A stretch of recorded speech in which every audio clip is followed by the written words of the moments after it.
ॐ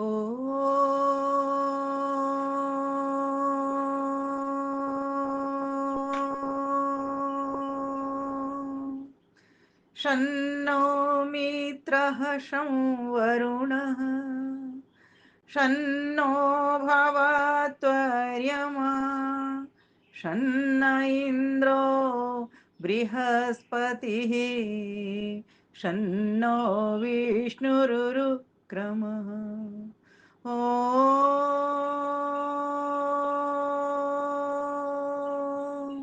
नमो ब्रह्मणे नमस्ते वायो त्वमेव प्रत्यक्षं ब्रह्मासि त्वामेव प्रत्यक्षं ब्रह्म वदिष्यामि ऋतं वदिष्यामि सत्यं वदिष्यामि तन्मावतु तद्वक्तारमवतु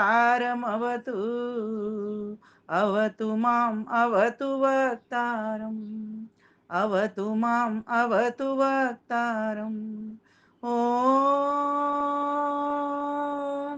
नमस्ते अस्तु आयते नमो अस्तु परायते नमस्ते प्राणतिष्ठत आसीनायोतते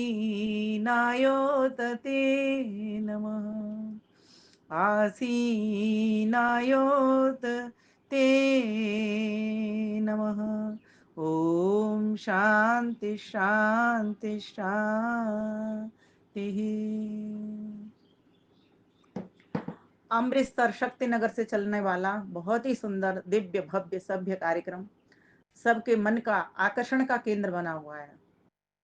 अभी मैं सुन रही थी, इसका मधुर संचालन कर रही हैं हमारी बड़ी बहन आदरणीय सुनीता अरोड़ा जी, जिनको कि आजकल फेसबुक पर अपनी कविताएं लिखते हुए सुनते हुए हम देख सकते हैं, आप और हम सभी। आनंद आता है सच में, इस कोरोना काल ने बहनों को क्या नहीं दिया, सब कुछ दिया। दूसरी बात, इनको तो नमन करती ही हूँ, साथ में इनकी पूरी टीम जो इस कार्यक्रम में सहभागी सहयोगी बनती है उसको भी नमन करती हूँ। तीसरी बात, आज की वैदिक विनय पढ़ी जिन्होंने डॉक्टर अंजू विद्यार्थी, बहुत ही सुंदर, जो 5-7 में मिनट सुन पाई, बहुत सुंदर व्याख्या कर रही थी, उनको भी नमन करती हूँ। चौथी बात, आदरणीय रचना वर्मा जी, जिनके आप फेमस भजन होते हैं, जिनका गायकी एक आदरणीय संतोष धर जी और आदरणीय शोभा बत्रा जी। मैं ये नहीं कह पा रही हूँ किनका ज्यादा बढ़िया था किनका कम था, तीनों के ही पास सच में तीनों ही स्वर मल्लिकाओं को नमन करती हूँ। हमें कहीं से कोई भजनोपदेशक भी बुलाने की आवश्यकता नहीं है, इतने मधुर कंठ तीनों के थे, ऐसे लग रहा था लता मंगेशकर, अनुराधा पौडवाल और सारी हीरोइंस यहाँ पर और भजनोपदेशक क्या गाए बहने गाने के लिए यहाँ पर आ गई हैं। सभी को नमन करती हूँ, प्रशंसा की बात नहीं है, मैं स्वयं प्रशंसित हो रही हूँ आप सभी को सुन करके। साथ ही साथ जितनी भी जुड़ी हुई मेरी माताएं बहनें भाई हैं, उन सभी को भी मैं नमन करती हूँ। और जिसकी कृपा से यह कार्यक्रम इतने सुंदरता के साथ हो पा रहा है, जिसकी सन्निधि में हो रहा है, उस परम पिता परमेश्वर को कोटि कोटि नमन वंदन अभिनंदन करती हूँ, जिसके कारण मुझे भी आप सभी को देखने का दर्शन करने का सौभाग्य प्राप्त हो पाता है। प्यारी बहनों, करते रहें गुणगान। अभी कितना सुंदर भजन चल रहा था, तो मैं कह रही हूँ वास्तव में यही है उस साध्य से मिलने का तरीका आसान, और यही मेरा आज का विषय भी है। चाहती हूं मैं उस साध्य से कितने सरल ढंग से मिला जाए, कितने सहज ढंग से मिला जाए। आइए आज कुछ अपने ऐसे विचार आपके समक्ष रखती हूं जो कि शास्त्र प्रमाणित शब्द होंगे। जैसा कि हम सभी जानते हैं, इस विषय को देख करके ही लग रहा है कि ऐसी क्या बातें हैं जो साध्य से मिलना इतना आसान कर देंगी, क्योंकि इतने ऋषि मुनि सब हार गए, तेरा पार किसी ने न पाया, ईश्वर तेरी माया जगदीश्वर तेरी माया। और ये अभी कल के उठे बच्चे, और ये इतनी बड़ी बात को इतना सरल कैसे कर देंगे। कई बार ऐसे हंसी सी भी आती है और कई बार ऐसे अचंभा भी मन में होता है कि आखिर ऐसा कौन से वे उपाय होंगे। तो बहनों, हंसने की भी बात नहीं है, अचंभे की भी बात नहीं है, हमारे शास्त्रों ने सब कुछ खोल खोल करके हमको दिखा दिया है। जैसे ऋषि मुनियों को ईश्वर ने खोल खोल करके दिखा दिया, चारों वेदों को पढ़ा दिया अंदर ही अंदर मन के भीतर, ऐसे ही हमारे पास भी ये पूरा संसार हमारे लिए खुली किताब है। उन वेद ज्ञान को लेकर के विद्वानों के समीप बैठ कर के ऋषि मुनियों के शास्त्रों को पढ़ कर के भी हम भी बहुत सारी बातों का आप और हम सभी पता लगा ही लेते हैं। बहुत सारे ऐसे उपाय हैं जिनमें से एक पहला उपाय लेती हूं मैं। हम सभी जानते हैं कि हम सभी ऋषि पतंजलि ने हम सभी को कहा कि अष्टांग योग की ओर आओ और ईश्वर मिलना बहुत सहज हो जाएगा। साध्य अर्थात जिसको हम साधना के द्वारा प्राप्त कर पाए। साधन जिन साधनों से वो साध्य प्राप्त किया जाए। साधक जो कि करने वाला है। जो साधक किसको कहते हैं? जो साधना करने वाला है और साध्य को प्राप्त करने वाला है। साधन क्या कहा जाते हैं? जिन साधनों के द्वारा जिसको हम प्राप्त करने के लिए चले हैं वो प्राप्त किया जा सकता है। और साध्य कौन होता है? जिस साधना के द्वारा जिसको हम जानना चाहते हैं, प्राप्त करना चाहते हैं, वो प्राप्त किया जाए, वह साध्य होता है। तो तीन चीजें सामने आ गई, साध्य, साधन और साधक। इन तीनों की जब तक हमको पूर्ण जानकारी नहीं होगी, ध्यान से समझने की बात है, तब तक हम उस ईश्वर को पाने का सरल सहज रास्ता, सुगम रास्ता नहीं कर सकते। इसलिए बार बार वेद हमें पुकार पुकार कर कहते हैं, ऋग्वेद तो हमको बार बार इस त्रैतवाद को हमें सिखा रहा होता है। द्वा सुपर्णा सयुजा सखाया समानम वृक्षम परिशस्वजाति तयोरन्यः पीपलं स्वादुवती अनश्नन् अन्यो अभिचाकशीति। अभिचाकशीति क्या बता रहा होता है? वेद कह रहा है कि तीन सत्ताएं हैं और वो कहाँ रहती हैं? तो कहा जैसे एक वृक्ष के ऊपर दो पक्षी रहते हों, तो वृक्ष तो प्रकृति है और जो दो पक्षी हैं वो दो चेतन हैं, और वो दो चेतन दो आत्मा हैं, एक जीवात्मा और एक परमात्मा। तीनों मिले जुले हुए हैं, उसी वृक्ष के ऊपर बैठे हैं। इस प्रकृति रूपी संसार के भीतर चेतन दोनों, आत्मा और परमात्मा दोनों बैठे हुए रहते हैं। आत्मा का लेकिन स्वरूप अलग, परमात्मा का स्वरूप अलग। आत्मा भोगता है, उन फलों का जो वृक्ष में लगे उनका भोग कर रहा है।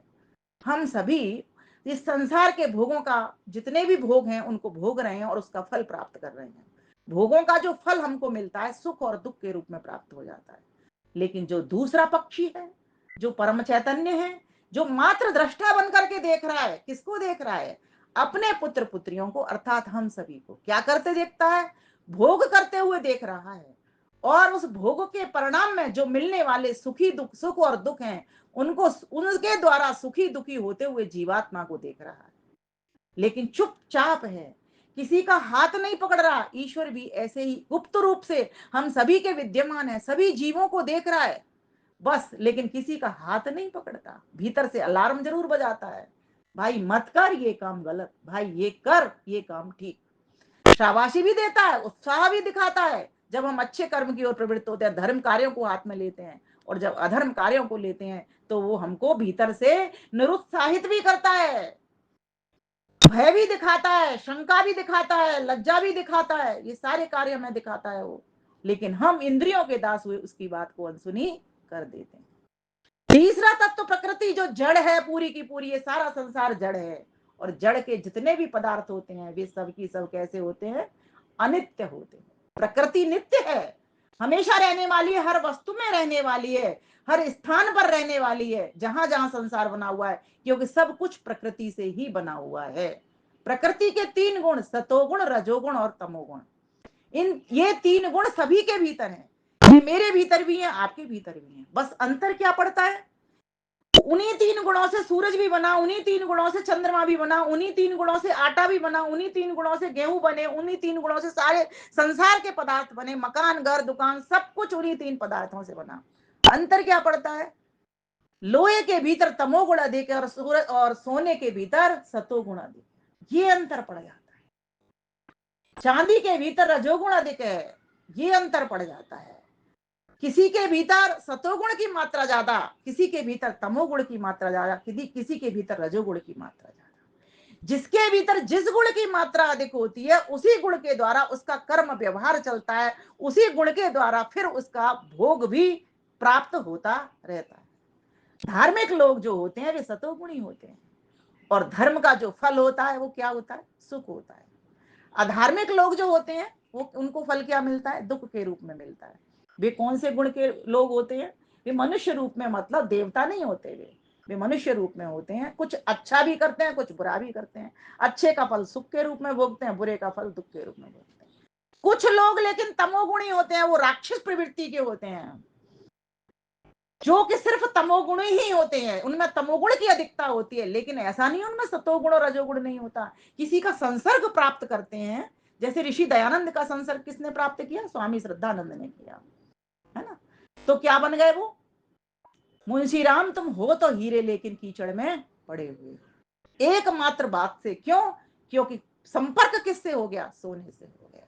तो यहां मैं बताने का इसलिए छोटा सा प्रयास, एक छोटा सा हर बार करती हूं कि जब तक हमको इतना बोध नहीं होगा मैं कौन हूं, मैं एक आत्मा हूं, मैं शरीर नहीं हूं। अगर मैं किसी से आज ये बोल दूं कि मैं एक चारपाई पर बैठा हुआ व्यक्ति, अगर कोई पूछे तुम कौन हो, तो वो कह दे कि मैं चारपाई हूं, तो लोग हंसेंगे। लेकिन हम क्या करते हैं, बार बार इसी बात को, अपने शरीर को इतना अपने साथ साथ करके चले हुए हैं कि हम भूल जाते हैं कि मैं आत्मा हूं। शरीर की तरह ही व्यवहार करने लग जाते हैं, बुद्धि की तरह ही व्यवहार करने लग जाते हैं। कोई वस्तु अगर हमसे वियोग हो गई, खो गई, टूट गई, फूट गई, या हमारे पास से दूर हो गई, तो हाय मैं लुट गया, हाय मैं पिट गया। जबकि मेरे में तो कुछ विकार हुए ही नहीं। आत्मा में कोई विकार नहीं होता।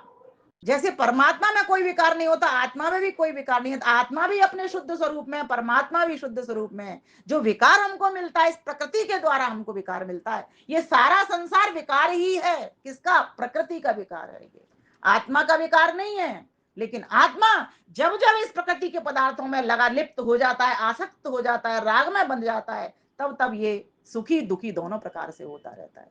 क्योंकि संसार के सभी अनित्य पदार्थों के भीतर हर सुख के बाद में चार दुख भी मिले हुए रहते हैं। कई बार मैंने ये व्याख्या आपके समक्ष रखी है, लेकिन आज मैं नहीं कहूंगी। मैं तो आपको वो उपाय बताना चाह रही हूं कि किस प्रकार से आसान हो जाए। परमात्मा, परमात्मा को बस एक छोटे से सूत्र से समझ लो। उस परमात्मा को हम क्यों पाना चाहते हैं? क्योंकि वो आनंद का भंडार है। तो प्रश्न उठता है, आनंद का भंडार कैसे है? तो वो क्लेश नहीं है उसमें। कैसे पता लगाएंगे क्लेश नहीं है? तो शास्त्र कहते हैं, क्लेश कर्म विपाकाशाय अपरा निष्ठा पुरुष विशेषो ईश्वर। क्लेश एक भी क्लेश नहीं है। क्लेश क्या होते हैं? तो कहा अविद्या, अस्मिता, राग, द्वेष, अभिनिवेश, पंच क्लेशा। ये पांच क्लेश होते हैं। अविद्या किसको कहते हैं? जो वस्तु जैसी है उसको वैसी नहीं मानना ही अविद्या है। शरीर कैसा है हमारा? जाने वाला। लेकिन हमने क्या समझ लिया? ये हमेशा जीवित रहने वाला है। लेकिन हम सभी जानते तो हैं कि ये रहने वाला नहीं है। लेकिन अभी भी हमारी पकड़ ये नहीं है कि ये जाने वाला नहीं है। अभी भी हम हमेशा रहने वाले हैं। तृष्णा न जीर्णा भय में जीर्णा, ये तृष्णा जीर्ण होती ही नहीं है। हम कितने भी बूढ़े हो जाएं, लेकिन ये तृष्णा हमेशा ही हमारी बनी रहती है। मेरा कोई सम्मान न जाए, कोई मेरा व्यक्ति न जाए, कोई मेरी वस्तु मुझसे न छिनी, मेरा ये शरीर भी मुझसे न जाए। जबकि ये सारे चीजें जितनी भी हैं, चाहे व्यक्ति हो, चाहे वस्तु हो, चाहे स्थान हो, चाहे शरीर हो, चाहे ये मेरे हाथ हो, पैर हो, कोई भी इंद्रियां हो, ये सब की सब एक दिन चली जानी है। यही सत्य है, यही सत्य है, यही सत्य है। इस बात को हमें मजबूती से पकड़ना होगा। जो व्यक्ति इस बात को मजबूती से पकड़ ले, इन तीन पदार्थों को समझ लेता है कि ईश्वर में आनंद भरा हुआ है, एक भी उसमें क्लेश नहीं है, अविद्या नहीं है, अस्मिता, वो बुद्धि के द्वारा नहीं वो सुखी दुखी होता। परमेश्वर सुखी दुखी होता है क्या? अगर मैं प्रश्न पूछूं, आप कहोगे आप होता है, सुखी तो होता है, दुखी नहीं होता। वो न सुखी होता ना वो दुखी होता। सुख और दुख संसार के पदार्थों के भीतर है। परमेश्वर ने ये संसार बनाया क्यों है? इसलिए बनाया है जिससे हर जीवात्मा अपने सुख और दुख का भोग कर सके, अच्छे कर्मों के द्वारा सुख प्राप्त कर सके और बुरे कर्मों के द्वारा दुख प्राप्त कर सके। अगर बुरे कर्मों का फल दुख नहीं मिलेगा तो व्यक्ति बुरे कर्मों को ही करता चला जाएगा। परमेश्वर ने ये संसार हमको बनाया भोग भोगने के लिए और मोक्ष दिलाने के लिए संसार बनाया। इसीलिए इस बात को समझिए। फिर राग, तो महर्षि पतंजलि कहते हैं सुखानुसई राग, जिन जिन वस्तुओं से हमें आसक्ति होती है राग होता है। देखो प्रेम और राग में अंतर होता है। राग और प्रेम में अंतर क्या होता है? प्रेम करता है व्यक्ति तो सभी से प्रेम करेगा, लेकिन राग मेरे बच्चे में, मेरे हाथ में, मेरी वस्तु में, मेरे व्यक्ति में, अर्थात आसक्ति, मोह, जड़ता का नाम, मोह का नाम, इसका नाम ही राग है। तो जहां जहां से हमको सुख मिलता है उस व्यक्ति से हमें राग हो जाता है, उससे हम चिपक जाते हैं। कोई हमारी प्रशंसा कर दे, कोई हमें फूलों का हार पहना दे, तो हम उससे चिपक जाते हैं। लेकिन ईश्वर तो ऐसा नहीं करता। रोज उसको गालियां दो तो वो तुमसे छूटेगा नहीं, वो तो रहेगा ही रहेगा तुम्हारे भीतर। निकल के जाएगा क्या? नहीं जाएगा। वो तुम्हारे भीतर है, रहेगा, वो जा ही नहीं सकता। क्योंकि एक वस्तु भी खाली नहीं है, एक जगह भी ऐसी सुई जैसा है कि नोक जैसी खाली नहीं जहां वो नहीं भरा हुआ हो, वो ठसाठस एक रस होकर के भरा हुआ है। ये तो वेद हमको बार बार बताता है ना। अकामो धीरो अमृत स्वयंभो रसे न तृप्तो न कुतश्चनो न तमेव विद्वा न विभाय मृत्यो आत्मानं धीरम अजरम युवानम। भरा हुआ है उसमें एक भी न्यूनता नहीं है, कोई भी उसमें कमी नहीं है। क्यों नहीं है? क्योंकि वो ठसाठस भरा हुआ है, उसमें अपूर्णता नहीं है, अल्पज्यता नहीं है, सर्वज्ञ है और वो पूर्ण है। इसीलिए उस परमेश्वर को आसानी से समझने के लिए उसके गुण कर्मों के स्वभाव को जानना प्रारंभ कर दीजिए। जैसे प्रकृति के बारे में आपने जाना कि संसार के सभी सुखों के भीतर दुख मिले हुए हैं, अपने बारे में जाना कि मैं अल्पज्य हूं, अपूर्ण है, एक देशी हूं, मुझे सारा ज्ञान नहीं हो सकता, सारी वस्तुओं का ज्ञान नहीं हो सकता। कितना भी बड़ा मैं ज्ञानी हो जाऊं, मुझसे और बड़े ज्ञानी मिल जाएंगे, उनसे भी और बड़े ज्ञानी मिल जाएंगे, उनसे भी और बड़े ज्ञानी मिल जाएंगे, फिर अभिमान किस लिए? फिर व्यक्ति को जब इतनी समझ आ जाती है तो विनम्रता उसके उसके चेहरे से ओज झलकेगा, उसके चेहरे से प्रसन्नता झलकेगी, वो भीतर से हंसना सीख जाएगा।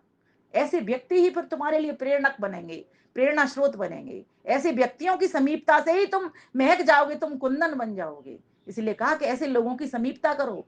साध्य को मिलना जहां कहते हैं लोग कठिन है, वही मैं कहती हूं अगर आपका व्यवहार यम नियमों में ढल गया तो साध्य मिला ही हुआ है। वो कहीं जाता तो आता है नहीं। जो चला जाए, कहीं दूर बैठा हो तो नहीं मिले, है ना, हमसे दूर हो जाए तो नहीं मिले। जब वो मिला हुआ है तो ऐसी कौन सी रुकावट आ गई है जिसके कारण वो हमको अनुभूत नहीं हो रहा?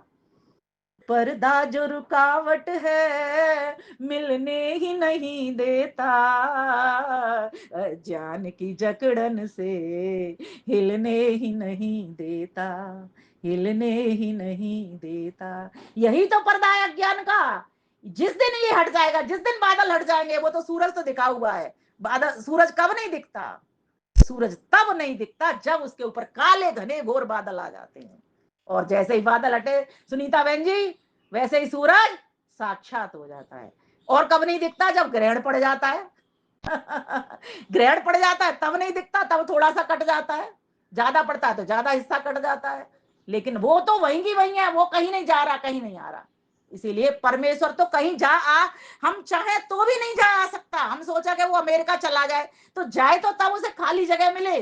वो तो भारत में भी भरा हुआ है, अमेरिका में भी भरा हुआ है, पाकिस्तान में हर जगह भरा हुआ है। एक ने किसी ने मुझे प्रश्न कर दिया कि जब वो हर जगह भरा हुआ है तो इन पाकिस्तानियों को सद्बुद्धि क्यों नहीं देता वो?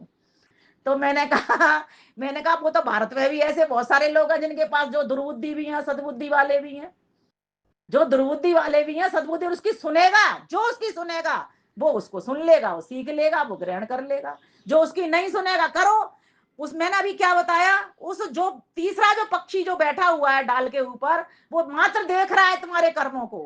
कर्म करने तो तुमको स्वतंत्र छोड़ दिया ना उसने। तुम अच्छा करो बुरा करो तुम्हारी मर्जी है, तुम जैसा करोगे वैसा वो फल दे देगा। यही तो उसका न्याय है और यही न्यायकारी स्वभाव है। और ये जो न्यायकारी स्वभाव होता है यही दयालु स्वभाव भी होता है। जो न्यायकारी स्वभाव होता है वही दयालु स्वभाव होता है। तो ईश्वर से मिलना बिल्कुल कठिन नहीं है। बस आपको लाइट चाहिए। कौन सी लाइट चाहिए? वेदों की लाइट चाहिए। इसलिए महर्षि दयानंद ने नारा दे दिया, क्या? वेदों की ओर लौटो। जिस दिन हम वेदों की ओर लौट चलेंगे, वेदों की ओर आ जाएंगे, वेदों का स्वाध्याय प्रारंभ कर देंगे, उस दिन तो हम आर्य स्वयं बन जाएंगे, सारे संसार को आर्य बना ही देंगे। फिर तो उनका उद्घोष सिद्ध हो जाएगा, कृणवंतो विश्वमार्यम, फिर तो स्वतः हो ही जाएगा। और इसीलिए शायद उन्होंने आर्य समाज की भी स्थापना कर दी कि जिससे सब अच्छे अच्छे लोग यहाँ बैठेंगे, तो जो लोग जिनके भीतर अभी अच्छाई नहीं आई है उनके भीतर भी वो श्रेष्ठता आ जाएगी। महर्षि दयानंद जो देना चाहते हैं कैसे आएगी? क्योंकि वहां पर वेद ज्ञान मिलेगा। कहीं भी चले जाइए आप, वहां पर आपको वेद ज्ञान नहीं मिलता। कहाँ मिलता है? आर्य समाज मंदिरों के। कहाँ मिलता है यज्ञ? ये आर्य समाज मंदिरों के भीतर मिलता है। तो मैं वही बात बताना चाह रही हूँ कि जैसे ही ज्ञान ये हमको आ जाएगा, 18 घंटे क्या 24 घंटे समाधिस्थ रहेंगे हम तो। ऋषि दयानंद के बारे में कहा जाता है 18 घंटे समाधिस्थ। अरे हम तो 24 घंटे समाधि में रहने वाले हैं, क्योंकि गहरी नींद सोएंगे तब तो वैसे ही समाधि का एक ट्रेलर हमको मिल जाता है। जब हम गहरी नींद में सोते हैं ना, सुबह उठ के क्या कहते हैं, बड़ा आनंद आया। वो एक ट्रेलर होता है किसका, मुक्ति का, मोक्ष काल का यही ट्रेलर होता है कि मैं आज आनंद से सोया, अर्थात मैं आनंद में रहा। जो स्वप्नावस्था होती है ना, वहां पर वात रोग बढ़ा हुआ है, उसके कारण स्वप्न हमको आते रहते हैं। ये हमारा शरीर का विकार है, उससे हम स्वप्न देखते हैं। यही तो अज्ञानता हमको दूर करनी है, ये विघ्न है हमारे। इसको कहा है महर्षि पतंजलि ने व्याधि। इंद्रियों की विषमता को, बात को, कफ को, पित्त को, इनको समाप्त करो, तब तुमको वो साध्य मिलेगा। कैसे करूं तेरो और ध्यान, कैसे करूं तेरो और ध्यान, मेलते भरी अटारी है। कैसे करूं तेरो और ध्यान, मेलते भरी अटारी है। मैं प्रवचन को भैया नहीं छोड़ दो, प्रवचन चल जाएंगे। आप नाम लिख लीजिए, साइन कर लीजिए, कुरियर वाला था, क्षमा चाहती हूँ। तो मैं क्या कहनी चाह रही थी, मैं ये कहना चाह रही थी हाँ, कि भगवान ने वास्तव में हमको इतना सुंदर बनाया, उसको प्राप्त करने के लिए ये मनुष्य का चोला मिला है। बाकी के चोले तो कर ही नहीं सकते। कोई भी जीव जंतु पशु पक्षी किसी खेत में घुस जाए और वो गाजर को तोड़ के तो खा सकता है, लेकिन क्या हलवा बना के खा सकता है? नहीं खा सकता। लेकिन मनुष्य हलवा बना के खा सकता है। क्यों खा सकता है? क्योंकि उसके पास मन है, क्योंकि उसके पास बुद्धि है, क्योंकि उसके पास इंद्रियां हैं अलग तरह की, जिनसे ये काम कर सकता है। तो जब हरि भजन को, हरि को प्राप्त करने के लिए हमको जब ये शोला मिला, तो हमारा क्या कर्तव्य बनता है? हम अपने जीवन को यम नियम में ढालना प्रारंभ करें। यम के 5 अंग, नियम के 5 अंग, आज मैं इसको खोलूंगी नहीं, अपने आप से आप पढ़ना, अगली बार फिर खोलूंगी, क्योंकि 30 मिनट आपने सिर्फ मुझे दिए हैं। खोलने के लिए मुझे 3 दिन की कथा चाहिए होती है, इसीलिए मैं इसको बस इतना ही कहती हूँ। यम और नियम, इस पर आ जाओ। क्या है नियम? यम तो आपको पता ही है, सत्य, अहिंसा, अस्तेय, ब्रह्मचर्य, अपरिग्रह, शौच, संतोष, तप, स्वाध्याय, ईश्वर प्रधानानी, क्रिया योग, ये वाले सब नियम। तो ये 10 प्रकार के, आप इनसे अपने जीवन को हैं, आप ज्यादा समय ले सकती हैं। तो बस मैं इतना सा ही बताना चाहती हूँ, सत्य से जीवन भरिए, अहिंसा से जीवन भरिए। अहिंसा और सत्य हमारे मन, वाणी, कर्म सभी के भीतर आने चाहिए। ये सब दोनों चीजें, सत्य भी आना चाहिए, अहिंसा भी आनी चाहिए। ठीक बात। किसी से हमें पंगा नहीं लेना, किसी की हमें बुरी चाहत नहीं उठानी, सदैव सत्य का पालन करना, ब्रह्मचर्य में जीना, वेद को पढ़ना। ब्रह्म के 3 अर्थ होते हैं। ब्रह्म का अर्थ वेद होता है, ब्रह्म का अर्थ वीर्य होता है, ब्रह्म का अर्थ ईश्वर होता है। जो बड़ा बड़ा है वो सब ब्रह्म है। शरीर में हमारी वीर्य शक्ति बड़ी है, ब्रह्म है ना। और ज्ञान में हमारे वेद बड़े हैं, इसीलिए वो ब्रह्म है। और संसार में जो आत्मा है, जीवात्मा, उन सबसे बड़ा कौन है? ईश्वर है, तो वो ब्रह्म है। तो ब्रह्म जो बृहद है, जो बड़ा है, वही ब्रह्म कहलाता है। तो ये चीज व्याख्या आपको क्लियर हो गई। तो अब आपको कोई पूछेगा कि ब्रह्म क्या होता है, तो आप ये इस बात को बता सकते हैं, वेद को ब्रह्म कहते हैं, वीर्य को ब्रह्म कहते हैं। वीर्य मतलब ओज शक्ति, तेज शक्ति, हमारे भीतर का, हमारे भीतर का रस शक्ति, ठीक है। और ब्रह्म माने ईश्वर, ये 3 चीजें ब्रह्म का अर्थ हुआ करती हैं। अब आगे ब्रह्मचर्य में, अर्थात ब्रह्म के अनुकूल जीवन जीना, वेद के अनुकूल जीवन जीना, अपनी शक्ति का वर्धन करना। इसी प्रकार से अपरिग्रह, बहुत अधिक सामान को, कूड़े कबाड़े को इकट्ठा नहीं करना घर के भीतर। लेकिन घर के भीतर तो कर लो, लेकिन मन के भीतर मत करना। जिस दिन मन का शीशा तुम्हारा भर गया ना, अब ईश्वर दिखाई देने वाला नहीं है। फिर क्या दिखाई देगा? मन के कूड़े से तो मन का ही कूड़ा दिखाई देगा। कूड़े जैसी चीजें, दुर्भावनाएं चलती रहेंगी, कूड़े जैसा ही काम करते रहेंगे। कोई सार्थक कार्य, कोई धर्म का कार्य उससे नहीं होगा। सारा खेल तो इस मन का ही है ना। तो इस मन के बर्तन को मांजना ना, सबसे पहले तो वो जो माता जी एक गाती है ना, चौटानी माता जी, मन का बर्तन मांज लो जी। तो मन के इस बर्तन को मांज के रखिए, इसको चमका करके रखिए। शीशा जब कैसा होता है, साफ स्वच्छ रहता है सुनीता बहन जी। जब आप शीशे में मुख देखोगे, ऐसा सुंदर खिलखिलाता सा चेहरा लगेगा। और जब शीशा पे गंदगी आ जाए, तो जबकि आपका तो चेहरा सुंदर है, उस पर दाग धब्बे आ जाएंगे, अपने आप लग जाते हैं, है ना। और जब शीशा चटक जाए, तो हिला उला दिखेगा, 10 मुंह दिख जाएंगे आपके, है ना। और जब शीशे के ऊपर कर्टेन टांग दिया जाए, तो दिखेगा ही नहीं। बस यही खेल इस मन का हो रहा है। ये मन भी हमको दिखाने वाला है, पकड़ कराने वाला है। किसका? उस ईश्वर का दर्शन कराने वाला है। इतना मजबूत साधन दिया परमेश्वर ने। लेकिन फिर भी मन कहाँ लग जाता है हमारा? संसार के सुखों के भीतर, जिन सुखों में 4 प्रकार के दुख मिले रहते हैं। परिणाम, ताप, संस्कार, गुण, वृत्ति, विरोधाच दुःखमेव सर्वविवेकिनः। विवेकी लोग कहते हैं इस सारे संसार के सुखों के पीछे 4 प्रकार के दुख मिले हुए होते हैं। परिणाम, खाते चले गए, परिणाम में क्या हुआ? लूज मोशन लग गए, डॉक्टर के पास पहुंच गए। सुख के साथ रसगुल्ले में बहुत मजा आया, बहुत खा लिए, लूज मोशन लग गए, अब डॉक्टर बोतल चढ़ा रहा है। ये किसी प्रकार से हर विषय को ले सकती हैं, रूप को, रस को, गंध को, स्पर्श को, शब्द को, पांचों विषयों को अपने सामने रख सकती हैं। सबके भीतर से आपको सुख मिलेगा, लेकिन वो सुख जब अगर आप लेते चले जाओगे तो क्या होगा? भोगा न भुक्ता वयमेव भुक्ता, तपो न तप्तं वयमेव तप्ता, कालो न यातो वयमेव याता, तृष्णा न जीर्णा वयमेव जीर्णा। ये हालत हो जाएगी। कितने भोग भोग लिए? 50 के हो गए, 60 के हो गए, 70 के हो गए, पता चला ये भोग ही हमको भोग है, दुख देने देने पे चल पड़े। कितना समय बीत गया, लेकिन पता चला ये काली हमको ले चला, थोड़ी सी श्वास बची हुई पड़ी हुई है ना? कितने ताप, कितने दुख झेल लिए, लेकिन पता चला ये सारा दुख ही हमको एकदम पूरी तरीके से समेट के रख गया। कितनी तृष्णाएं करते रहे, पता चला ये तृष्णा कभी बूढ़ी, कभी जवान हमेशा जवान रहती है, कभी बूढ़ी होती नहीं। कभी बूढ़ी होती है क्या? कभी नहीं बूढ़ी होती। मरते हुए व्यक्ति को भी पूछ लेना, वो क्या कहता? मेरे बेटे को बुला दो, मैंने अपने बेटे का नाम रामलाल रखा था, उस रामलाल को बुला दो। अभी भी उसको वो राम याद नहीं आ रहा जो राम रमैया ओम है, वो याद नहीं आ रहा। अभी भी उसके दिमाग में उसका बेटा रामलाल याद आ रहा है। समझो, जबकि उसने नाम किस लिए रखा था? जिससे मैं ईश्वर को याद कर पाऊं। लेकिन वो किसको याद कर पा रहा है? अपने बेटे को याद कर पा रहा है। ध्यान से समझने की बात है। जब व्यक्ति हर कर्म में अपने ईश्वर को देखना प्रारंभ कर देगा कि मैं किसकी शक्ति से ये काम कर रहा हूं, किसकी बुद्धि से मैं काम कर रहा हूं, किनकी दी हुई इंद्रियों से काम कर रहा हूं, किसके दिए हुए स्थान पर बैठ करके काम कर रहा हूं, किसके दिए हुए समय में काम कर पा रहा हूं, है ना? किसके दिए हुए ज्ञान से काम कर पा रहा हूं, किसके दिए हुए आश्रम में रह पा रहा हूं, किसके दिए हुए वर्ण व्यवस्था में जी पा रहा हूं। जब व्यक्ति को इतना बोध हो जाएगा ना, तब जाकर के वो कहीं कह पाएगा कि मैं ईश्वर को चारों ओर देख पा रहा हूँ। ईश्वर तो यहाँ भी है, अब छू के देखो, मिल रहा है क्या? छू के देखो, मिल रहा है क्या? क्यों नहीं मिल रहा? क्योंकि वो इन विषयों का विषय ही नहीं है। अरूपम, अगंधम, अस्पर्शम, अशब्दम, अगंधम, वो रूप में नहीं है, वो स्पर्श छूने वाला नहीं है, वो गंध वाला नहीं है। ये सारी संसार की बस जो इंद्रियां जो परमेश्वर ने दी, वो तो सारे संसार की चीजों को दिखाने के लिए, सुनने के लिए, सूंघने के लिए, चखने के लिए दी। लेकिन वो तो कालातीत भी है ना? वो तो सूंघा भी नहीं जा सकता, वो इस तरह से छुआ भी नहीं जा सकता, इन इंद्रियों का वो विषय नहीं। इसलिए उसको एक नाम दे दिया, इंद्रियातीत है। इंद्रियों से बिल्कुल भिन्न है वो। तो कैसे मिलेगा?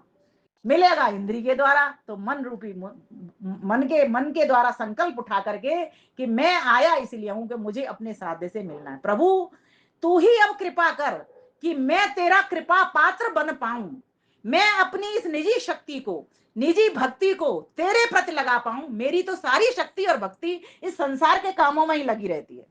पूरा दिन, जैसे कहा जाता है ना किसी बनिया के बारे में कि उस तराजू को ले लिया, तौल लिया, बांट रख लिया, फिर तौल लिया, फिर बांट रख लिया, फिर तौल लिया, खाली बैठा क्या करे? वो तराजू बांट को ही तोलता रहता है। ये स्थिति हमारी हो गई है। कभी हमने उसकी ओर ध्यान नहीं किया जिसकी ओर से हमको सारा कुछ मिला हुआ, जिसको पाने के लिए इतनी सुंदर देवों की नगरी हमको मिली हुई है। कभी हमने उसकी ओर ध्यान किया ही नहीं। उसका मैं एक तरीका बताती हूँ, बहुत ही आसान। सर्वप्रथम एक उपाय है, प्रसन्न रहना सीखिए। सुख हो, दुख हो, धूप हो, छांव हो, मान हो, अपमान हो, सोचिए ये समय मेरा इस तरह का है और मुझे ये मिल रहा है, मेरे कर्मों का फल भोग है, मेरा कर्जा मेरे ऊपर से उतर रहा है। हमें क्या दुख सताता है? यही तो दुख सता रहा है। कोई मेरे घर से कोई वस्तु मांग के ले गया और मेरे जब तक वो लौट के नहीं आ जाती तब तक दुखी होते रहते हैं कि वो दे नहीं गया, कहीं टूट तो नहीं गई, उसके बच्चों ने तोड़ तो नहीं दी। जब तक नहीं आ जाती तब तक उसी में मन लगा रखा है। लेकिन जिसने वो सामान दिया, जहां से आप लाए, उसकी का आपको बिल्कुल भी ध्यान नहीं आया। भाई नाक की नथ पर तो ध्यान जा रहा है, पर जिसने नाक बनाई उसके ऊपर ध्यान नहीं जा रहा। बड़ी कभी कभी विडंबना की बात है, कभी कभी हंसी आती है। नाक की नथ पे तो ध्यान जा रहा है, बार बार जा रहा है, लेकिन जिसने नाक बनाई उसके ऊपर ध्यान नहीं जा रहा। कान के कुंडल पे तो ध्यान जा रहा है, लेकिन जिसने कान बनाए उस कर्ता की ओर ध्यान नहीं जा रहा। माताओं बहनों समझो, थोड़ा सा जो पढ़ती हो जो सुनती हो उसको थोड़ा सा घर में जाकर के चिंतन मनन में उतारो। जब तक चिंतन मनन नहीं उतारोगी, जब तक शंका समाधान स्वयं से नहीं करोगी, जब तक आप अपना आत्मनिरीक्षण परीक्षण नहीं करोगी, तब तक साध्य दिखाई नहीं देगा। है तो सही, वो जा नहीं सकता, आपसे दूर रह ही नहीं सकता। माँ बालक से दूर रह सकती है क्या? कोई माँ नहीं रह सकती, बालक दूर रह सकता है, माँ दूर उससे नहीं रह सकती। बस इसी तरीके से जैसे संसार की माताएं अपने बालक से दूर नहीं रह सकती, अपने बालक को हमेशा प्यार करती हैं। अच्छा काम करता है शाबाशी देती हैं, पीठ थपथपाती हैं, बुरा काम करता है तो उसे डांट भी लगाती हैं, लेकिन आत्मिक रूप से उस बच्चे का हमेशा सुधार चाहती हैं। ऐसे ही वो परमपिता परमेश्वर भी, न्यायकारी प्रभु मेरे चारों ओर मेरे को सुरक्षा कवच दे रहा है। मैं उसके बैग में ऐसे बंद हूं, ऐसे सुरक्षित हूं, जैसे रोटी के गरम डिब्बे के भीतर गरम गरम रोटियां सुरक्षित और बंद रह करके खाने के योग्य सुख देने वाली हो जाती है। ऐसे मैं उसके डिब्बे के भीतर, उसके सुरक्षा कवच के भीतर सुरक्षित हूं। इसीलिए जब भी आप ध्यान में बैठो, उस साध्य को अनुभव करो। मेरे दाएं भी बाएं भी पीछे भी आगे भी ऊपर भी नीचे भी चारों ओर से मेरा सुरक्षा कवच बनाया हुआ है। प्रसन्न रहिए, ईश्वर प्रसन्न आत्मा को मिलता है। हमारा कभी भी हम कहते तो हैं दुख में सुमिरन सब करें, सुख में करे ना कोई, है ना? और जो दुख सुख में सुमिरन करा तो दुख काय को होए, कहते तो हैं हम इस बात को, लेकिन हमारा जब ध्यान है वो दुख में बस इतना तो कहेगा, हे ईश्वर मुझे ठीक कर दे। अपने ऊपर ही होता है, वहां ईश्वर पर नहीं होता, उससे तो अपनी सहायता मांग रहे होते हैं। लेकिन जब सुखी होकर के आप उसकी ओर ध्यान लगाओगे तो आपका ध्यान लग जाएगा। कहीं दर्द हो रहा हो हाथ में पैर में तो ध्यान कहाँ जाता है जी? दर्द में जाता है ना, ईश्वर में तो नहीं जाता, है ना? और लेकिन जब आप सुखी हैं तो आप प्रसन्न रहते हैं। तो प्रसन्न आत्मा को ही परमपिता परमेश्वर मिलते हैं। प्रसन्न रहने के बहुत सारे तरीके हैं। देखो, हम विवेक करेंगे तो प्रसन्न रहेंगे। लिखना चाहो तो लिख लो, बहुत सारे मेरे पास नोटिंग है। हम बोध करेंगे तो प्रसन्न रहेंगे। ज्ञान में सुख है कि नहीं? अज्ञान में दुख है। भाई अज्ञान क्या है? अंधेरा। अंधेरे में क्या है? ठोकर है। प्रकाश में ठाकुर है। तो जहां से हमको सुख मिलेगा वहां हमें प्रसन्नता मिलेगी, है ना? तो प्रकाश में सुख मिलता है कि नहीं? प्रकाश में आनंद मिलता है कि नहीं? अंधेरा हो रहा तो भय लगेगा, भय लगेगा तो डर लगेगा, डर लगेगा तो हमको क्या होगा? दुख होगा।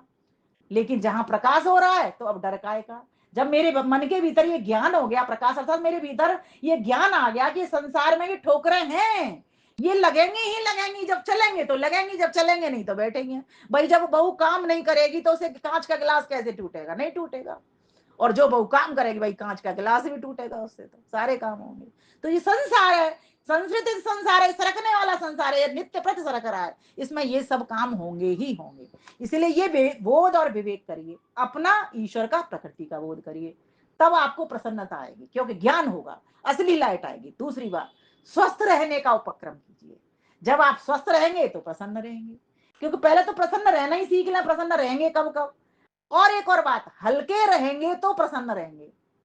जब हम निर्भर रहेंगे, अच्छा हमारे ऊपर कोई सिर पे गठरी लदी हो, है ना, तो हमें क्या होगा? थक जाएंगे तो दुख लगेगा ना, बोझ ज्यादा हो तो लगता है ना। ऐसी मन मस्तिष्क के ऊपर हमारे बोझा भरा हुआ पड़ा हुआ है, गंदगी का बहुत सारा ढेर लकड़ियों का भर रखा है हमने, कूड़े कबाड़े का बोझ है हमारे ऊपर, तो हमें दुख लगेगा सुख लगेगा? दुख लगेगा। और सुख कब लगेगा? जब हम निर्भर हैं, कुछ नहीं है, हो गया छोड़ दिया।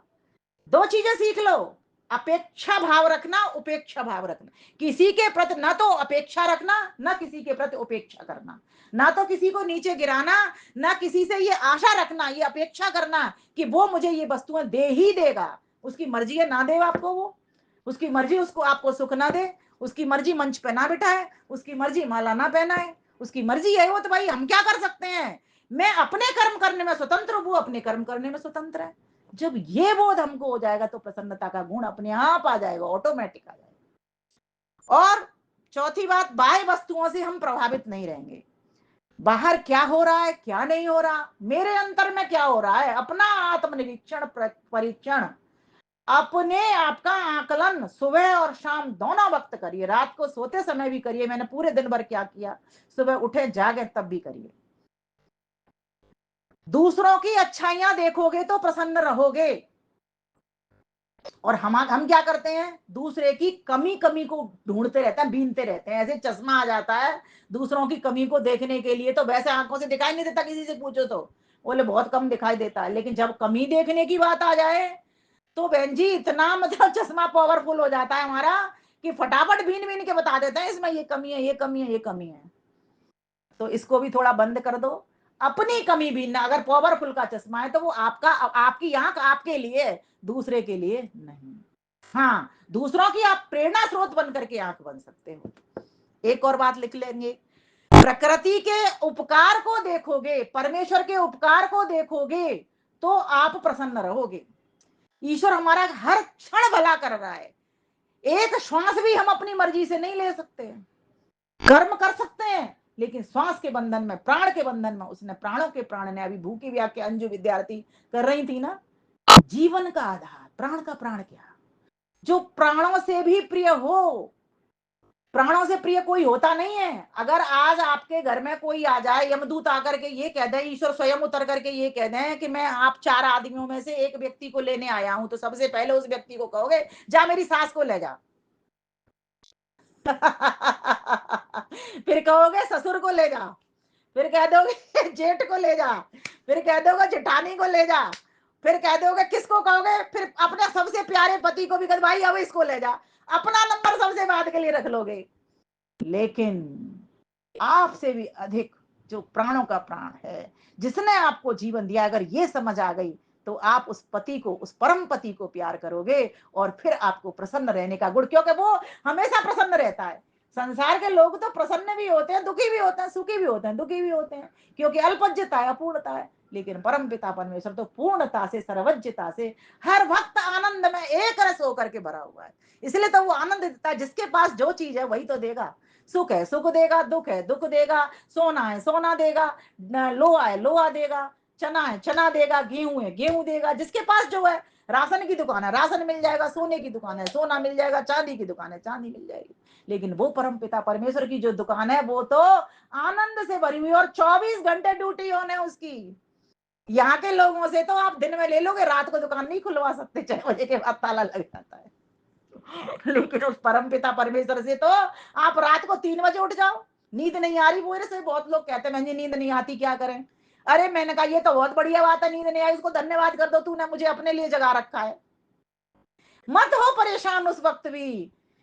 एक व्यक्ति के अभी ना लग गई पैर में, और मैं तो कई बार ऐसे लगाया, तो मैं कैसे अपना हिसाब लगाती हूँ, हॉस्पिटल के भीतर भी पड़ी पड़ी कहती हूँ प्रभु अब तूने मुझे समय दिया है, वैसे घर के कामों में लगी रहती थी, अब आराम से लिख लो, चिंतन कर लो, सोच लो, ध्यान कर लो, तेरा तेरे लिए मिला है। ऐसे ही हम लोगों का को भी प्रेरणा देते रहते हैं पूरे टाइम। तो प्रसन्न रहने के ये भी कुछ गुण हुआ करते हैं। सहज रहेंगे तो प्रसन्न रहेंगे, लिख लीजिए इसको। सहज रहेंगे, सरल रहेंगे, विनम्र रहेंगे तो प्रसन्न रहेंगे। व्यक्ति क्रोधी स्वभाव का होता है तो प्रसन्न नहीं होता। उसका मुख, चेहरा, आंखें सब लाल हो जाती हैं, और क्रोध में वो स्वयं कोई जला बैठता है। प्रसन्न, और मैं प्रसन्न के गुण क्यों बता रही हूँ, क्योंकि प्रसन्नता में ही परमात्मा का वास है। दुख में परमात्मा नहीं मिलेंगे आपको। मैं इसलिए आपको एक विषय दे दिया था, साध्य से मिलना यूं होगा आसान, इस तरह से उस साध्य से मिल पाएंगे। इसीलिए मैं ये प्रसन्नता के गुण सुना रही हूँ, कहीं मन में आ जाए, बार बार विषय को रिपीट कर देती हूँ। भौतिकवाद से चकाचौंध से अध्यात्म की ओर बढ़ेंगे तो प्रसन्न होंगे। कि भौतिक दुनिया में दुख भरा हुआ पड़ा हुआ है, दूसरों को सेवा दोगे, सहयोग दोगे तो प्रसन्न होगे। लिखते चलिए, निर्मल बनोगे, विमल बनोगे, धवल बनोगे, प्रांजल बनोगे, उज्जवल बनोगे तो प्रसन्न रहोगे। कहते हैं ना, निर्मल मन, परमेश्वर को कौन सा मन पसंद है? निर्मल मन जन सोए मोए पावा, मोए कपट छल छिद्र न पावा। राम सिया राम जय जय राम राम, राम सिया राम जय जय राम राम। ईश्वर को भी कौन सा मन पसंद आता है, कौन सा मन भाता है? उसको भी निर्मल, स्वच्छ, पवित्र, प्रांजल, प्रकृष्ट, उज्ज्वल शुद्ध धवल चरित्र वाला मन पसंद आता है। तो प्रसन्न रहने के ये भी कुछ गुण हैं। विध्वंसक विचारों से दूर रहिए, सृजनात्मक विचारों को अपने भीतर लाइए। भाइयों बहनों माताओं, 40 मिनट तो मेरे हो गए, अब जान कितने और मिनट लग जाएंगे, इसलिए मैं अपनी रामायण यही बंद कर देती हूँ, क्योंकि इसको तो कथा को कितनी भी लंबी मैं खींच ले जाती हूँ। एक और बात बता देती हूँ, स्वयं को स्वस्थ रखेंगे। दीदी नमस्ते। स्वयं को स्वस्थ रखेंगे, मस्त रखेंगे, व्यस्त रखेंगे, तो ही प्रसन्न होंगे। मैं इसके थोड़े दो ही बोलना चाहूंगी। हाँ हाँ, अभी बुलवा लूंगी, अभी बुलवा लूंगी, मेरे बाद बोल लीजिएगा, ठीक है, समय होगा इनके पास दे देंगे। स्वस्थ रहेंगे, नोट करिए, स्वस्थ रहेंगे, व्यस्त रहेंगे, मस्त रहेंगे, अस्त व्यस्त नहीं रहेंगे और पस्त नहीं रहेंगे। ये भी लिख लीजिए, पस्त नहीं रहेंगे मतलब गिरेंगे नहीं, ना किसी को गिराएंगे और ना स्वयं गिरेंगे। प्रसन्न रहेंगे तो परमात्मा मिलेगा। किसी ने कुछ कह दिया, हम फौरन बहुत जल्दी परेशान हो जाते हैं, माना कि सभी का स्वभाव होता है दुखी दुख में जीना, अर्थात जैसे सुख मिला फिर दुख मिल गया, किसी ने कुछ कह दिया दुखी हो गए, लेकिन उसको काटना भी हमको आना चाहिए। कह दिया उसने अपनी बुद्धि से कह दिया, उसको ऐसी समझ आई, अपने आप को बिल्कुल भी दुखी नहीं करना। यही तो कला है जीवन जीने की, यही तो आर्ट है। जिस दिन ये आर्ट आ जाएगी उस दिन हमको जीवन जीने का पार्ट भी अदा करना आ जाएगा। उस परमेश्वर ने हमको इस जीवन की यात्रा में उस मंच के ऊपर बिठाया जिस पर हमें पार्ट अदा करना आना चाहिए। परमात्मा का अंतिम बात कह के वाणी को विराम देना चाहूंगी, उससे पहले कि परमात्मा का बार बार धन्यवाद करो। जब उसके बिना हम इन इंद्रियों का व्यवहार नहीं कर सकते, उसके बिना श्वास नहीं ले सकते, उसके बिना आदान प्रदान नहीं कर सकते, उसके बिना कुछ सोच नहीं पाते, माना कि कर्म करने में स्वतंत्र है जीव, लेकिन फिर भी दी हुई तो उसी की ये दौलत है, उसी की बदौलत ही तो हम जीवन जी पा रहे हैं। जब तक ऐसा हमारा काम नहीं होगा तब तक हम प्रसन्न नहीं रह पाएंगे। प्रसन्न रहने के लिए परमात्मा की समीपता तो चाहिए, क्योंकि वह क्लेश से रहित है। अविद्या अस्मिता राग द्वेष अभिनिवेशा, मृत्यु का भय तो उसका होता है जिसका जन्म होता है, परमेश्वर का कभी जन्म नहीं होता। तो स्वयं को जाने, परमात्मा को जाने, जड़ प्रकृति को जाने, प्रकृति के विकार इस संसार को जाने जो नित्य प्रसरक रहा है, इसमें जितने भी सुख मिलते हैं उनके भीतर छुपे हुए चार दुखों को जाने। जब तक इतनी समझ हमको नहीं आ जाएगी तब तक हमें संसार से व्यवहार करना भी नहीं आ पाएगा। भगवान से प्रार्थना करती हूँ हम सभी उस साध्य परमेश्वर को, हम सभी साधक साधिकाएं उस साध्य परमेश्वर को कुछ इस चुनिंदा से साधनों के द्वारा पाने का प्रयास करेंगे, तभी जाकर के हमको कुछ लाभ मिलेगा। चंद पंक्तियां सुना करके अपनी वाणी को विराम दूंगी। ऐसी हमको कर लगन प्रभु, पाए तेरा प्यार है। ऐसी हमको कर लगन प्रभु, पाए तेरा प्यार है। तू ही बंधु मीत सबका, तू ही जग परिवार है। तू ही बंधु मीत सबका, तू ही जग परिवार है। अनूप रूप सुंदर सब जगत छाया घनी, कौन सी वो डाल है जिस पर न पंछी स्वर धनी, कौन सी वो डाल है जिस पर न पंछी स्वर ध्वनि। खिल रहा हर पुष्प में तू, हो के खुशबूदार है। तू ही बंधो मीत सबका, तू ही जग परिवार।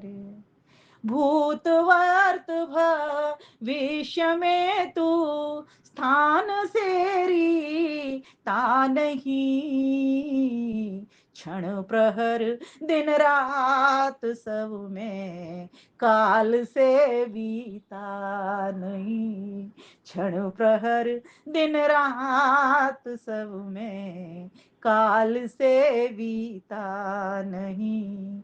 ज्योति रवि सम झिल मिलाए, चांद शीत उदार है।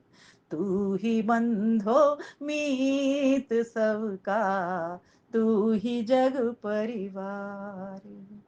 जान में भी जान में हर मान में मान में प्रेम में हर त्याग में करूणा दया दान में। ईश्वर से किसी भी चीज की दूरी नहीं है, न वस्तु की, न स्थान की, न काल की, किसी भी चीज की नहीं है। न सद्गुणों से भी उसकी दूरी है। प्रेम में हर त्याग में करूणा दया दान में। रिश्ते नाते सब तुझी से गजब रिश्तेदार है।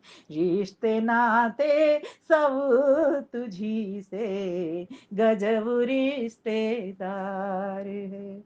तू ही बंधो मीत सबका, तू ही जग परिवार है। ऐसी हमको कर लगन प्रभु, पाए तेरा प्यार।